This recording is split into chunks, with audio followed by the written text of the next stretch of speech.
as to whether or not it was what the aspirants said that made the delegates vote for them? Well, for me, the speeches was an indication that it was a star-studded contest. A lot of people that experience of different fields. They were not newcomers. They shows that each of them has its own strength. Yes. And but I think at the point they were making that speech, most delegates have made up their mind. Yeah. Because don't forget, some of the aspirants have gone around the country. They've met them. They've spoken almost the same thing to them. So and they even calmed them. Yes, even calmed them. And all that. So that speech was just to say, okay, well, let us listen to them. So if that speech had any impact, I don't think it was substantial. But it was a good thing that they introduced that speech, not just for the delegates, but for Nigerians to listen to them and also to appreciate the quality of each of them. But when you see the way the delegates voted, the fact that some 4 aspirants had no vote at all, it made sense what the screening committee was saying, that don't let us bother ourselves with this huge number. I mean, there were people who obviously did not even campaign. One of them said he sent text messages to delegates. I wish merely sending text messages without applying the human touch can get people to vote for you. I mean, some of them will even see it as an act of disrespect. Simply saying they want that personal touch. They want to see who wants their vote. They want to see him campaign to them, So we just felt that, look, by sending them bulk messages that they're going to vote for you, are wasting your time. Other aspirants are offering much more, So at the end of the day, they are going to see you as an unserious aspirant. You see, at this level, it is your popularity within the party that is the difference maker. And Shiwaju had moved around the country. He had been interested in this thing for some time. So he got very close to governors of key states. And as we got closer and closer to election day, he continued to build alliances with those governors. Governors run these parties. Governors determine who wins primary elections of this nature. The more governors you have, the greater your chances of winning. That was why I knew that once the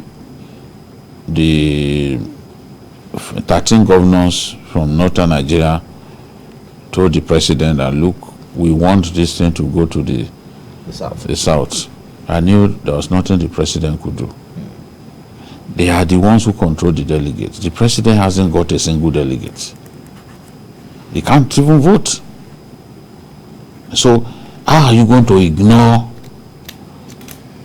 13 governors? 13 governors out of 22.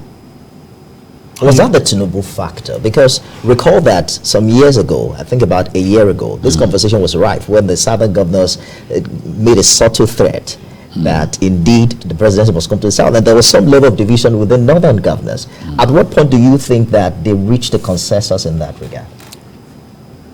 They knew in their hearts that the North has not got any candidate who could defeat Atiku.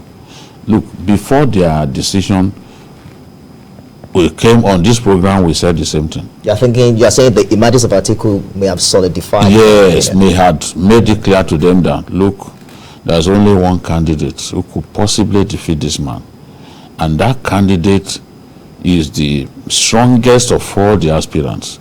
That aspirant is the strongest of all the aspirants. So they made up their mind that allowing somebody much weaker in terms of cross-country support, cross-country popularity to contest against Atiku would be like presenting the presidential seat to Atiku on a platter of diamond.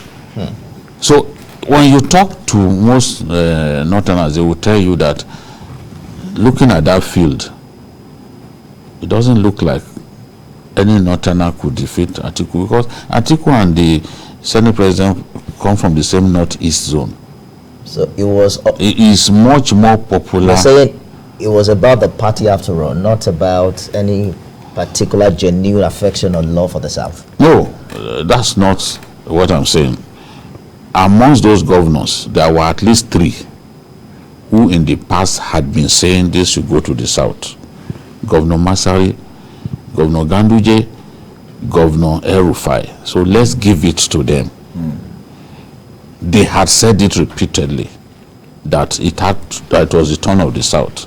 So perhaps those ones who worked on their colleagues and reminded them that, look, if we are to even face it, do we have a candidate from the north among these aspirants? That's right. Who, in all honesty, is this Sani Yerima that will defeat Atiku? How many votes did he even score here?